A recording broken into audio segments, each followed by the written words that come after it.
All right, Donald Trump going after House Speaker Paul Ryan again at the rally today after waging an all-out attack on Republican leaders yesterday for not supporting him. Trump calling them weak and ineffective. Today he complained the speaker could have at least congratulated him for his debate performance. This as his running mate warns that all Republicans beware the temptation of pride. This was earlier. Listen. President Reagan warned in his day, a warning that people of faith might do well to reflect on today, that we should beware the temptation to blithely declare ourselves above it all and label both sides equally at fault. Steve Hilton was a senior advisor to former British Prime Minister David Cameron. Thank you so much for joining us today. So we introduced it. He was hitting them again in that speech, but I would say, having listened to the whole thing, he turned the majority of his fire back to Hillary Clinton. When you saw Pence out there, he said, come on, you know, you can't take a step back and say both sides are bad, that you have to get involved, that you have to take a stand on one way or the other. Do you think that they're doing a decent job of trying to turn the page today? It's better than yesterday. There's that, right? There's that.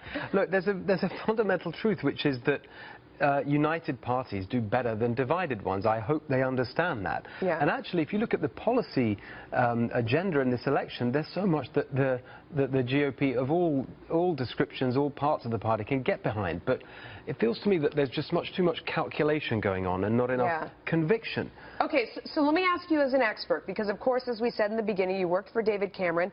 I know you from around here. You're a very reasonable and charming guy. If you got in there and you tried to negotiate a peace between these two sides today, what would you say to get everyone back on track? What would you say to Donald?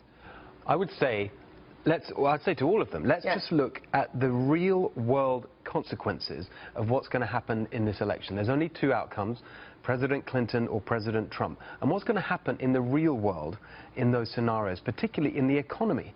And think about the difference that would be made if you had a Republican in the White House, Republicans controlling Congress, the reform agenda, the regulatory cuts, the tax cuts, the boost to our economy, the rise in incomes and living standards. But the folks on the speaker's side would say, you know what, this guy's blowing himself up. I got to look out for myself. What do you say to them? But you've got to win to get what you want through. How good is it going to be to control the House and hang on to it if you don't have the White House? What good is that going to do? How will that help Paul Ryan implement, let's just say he's thinking about his own agenda, the policy platform he's got, the Better Way agenda. He's not going to be able to get that through President Clinton because she's got her own agenda. Mike Pence putting a voice to what a lot of people out there are feeling. When I talk to them, they say, you know what, I can't watch another debate. You know, this is killing me. I can't take it.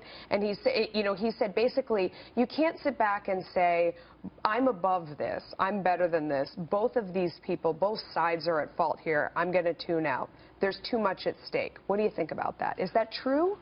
Well, I think that, it's clearly true that there's too much at stake. I don't know. I think that they shouldn't be so far apart.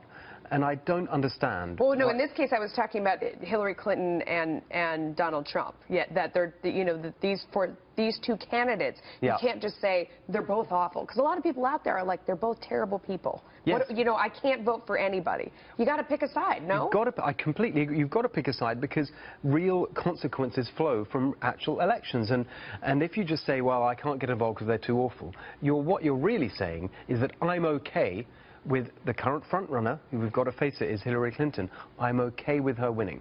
That's the consequence of not picking a side and not getting behind the Republican ticket. And I can't believe that any of the people in the GOP at any level really want that. Steve Hilton, thank you so much. Always terrific.